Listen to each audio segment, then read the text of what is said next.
ભગવાન કોયલના ટહકા જેવો આમ કેટલું આપણે મન અંદરથી આનંદ થાય, આમ કોયલનો ટહુકો થાય છે. એમ ભગવાન અવિરત જીવે ત્યાં સુધી એ સારામાં સારા ભજન એ ગાઈ શકે. એ માટે ભગવાન આ ઠાકોરજી એમની પ્રેરણા કરે. એ માટે હું એમના ચરણોની અંદર કોટી કોટી વંદન કરું છું. બોલીએ કૃષ્ણ કનૈયા. હજુ બીજું આયોજન બાકી છે.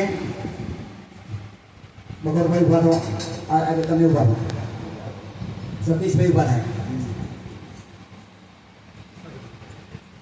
આજે આશીર્વાદ પત્ર મારી પાસે ટાઈપ કરવાનો નહોતું એટલે મેં લખ્યા છે.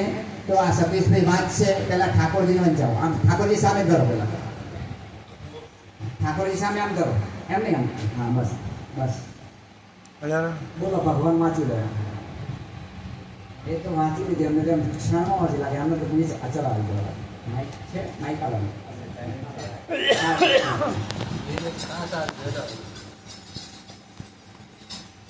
ઉભા થઈ જાઓ, ઉભા થઈને બોલો.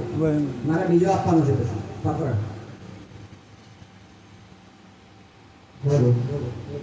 બોલીએ કૃષ્ણ કનૈયા. ગુરુ મારા વાલા ગજાનંદ ગણપતિ મહારાજ પવન સુત હાથ શક્તિ અંબે બોલીએ ગાયત્રી.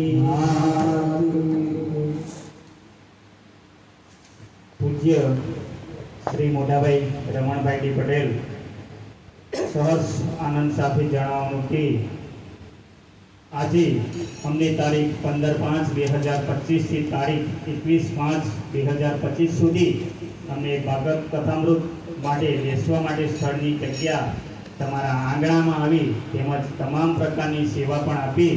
તો ભગવાન તમારા જીવનમાં ખુશી લાવે. તમારી બાકી હર હંમેશા લીલી રહે. અમારી વાડી હર હંમેશા માટે લીલી રહે. તમારું કુટુંબ ખૂબ સુખી થાય અને તમારા શુદ્ધ વિચારોને બધું બાળ મળે અને તમારા જીવનના કાર્યો સફળ થાય. અને ભગવાન તમને બાળ, બુદ્ધિ, જ્ઞાન, શક્તિ અને ઐશ્વર્ય સાથે એવા કોટી કોટી નમન અને આશીર્વાદ અર્પું છું. બોલીએ કૃષ્ણ કનૈયા. બીજું ભગવાનને બતાવો પછી